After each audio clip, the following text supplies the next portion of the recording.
And let's just go through some of the early winners on the Republican Senate side where the president campaigned.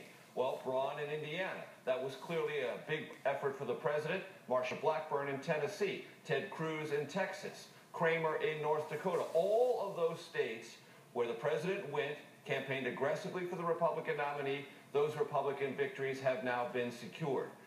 Is the president having trouble and the Republican Party in suburban swing districts? Yes, it is. That was not a big part of the Trump political focus in this midterm election campaign.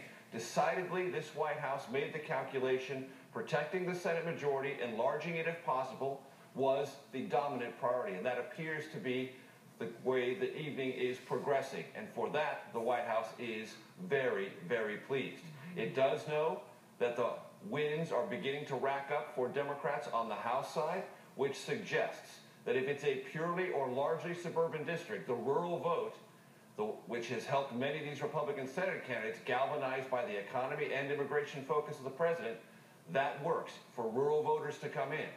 It doesn't work as well in suburban districts. That is more or less the split the White House is seeing tonight. Is it overall content with that? Yes, it will take a larger Senate majority. If it has to endure a House Democratic majority, it will live to fight another day. One last thing that I think is worth pointing out. In the exit poll data and a lot of the polls for many of these races before Election Day, there is a dynamic of the Trump coalition that simply cannot be overlooked, and that is this. Plenty of Trump voters do not participate in polls, and they simply will not, under any circumstance, talk to an exit pollster. There is a 1 to 2, sometimes 3, 4 point aspect of the Trump coalition that only gets measured once, when it really matters. It really counts. Election day. That's very interesting, Major. Thank you. You know, recently the president did an interview where he was asked, maybe in anticipation of this blue wave that clearly does not seem to be materializing at this point, but he was asked if he had any regrets over the last couple of years, if there was anything he would change, and he said, well, maybe I would have a softer tone. Now that he has gotten what appears to be a victory on his side, do you expect his tone to become... No. Because Dan, first he said he would have a softer tone and then closed with Rush Limbaugh in Missouri. He said that. He's operated at one speed his entire career, whether he was in media, whether he was in real estate, or whether he's in presidential politics. And it has kind of worked for him. So here we are. Why did he say softer tone? I don't know why he said it. I just don't think he'll do it. I don't think he'll do it.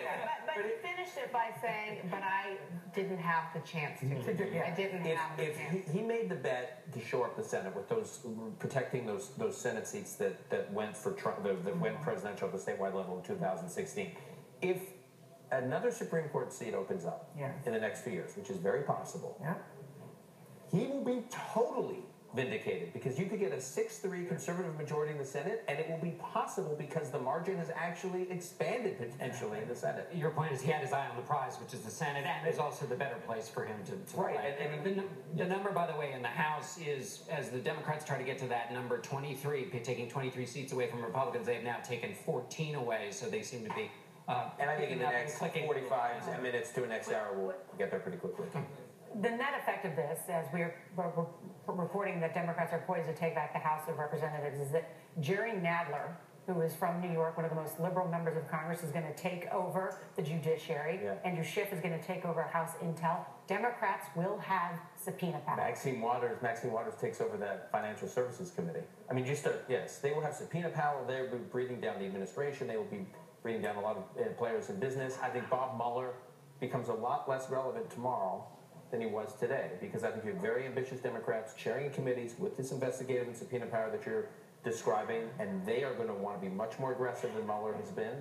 And I actually think it's potentially, now how the White House handles this is tricky, it's potentially fantastic foil for President Trump heading to 2020.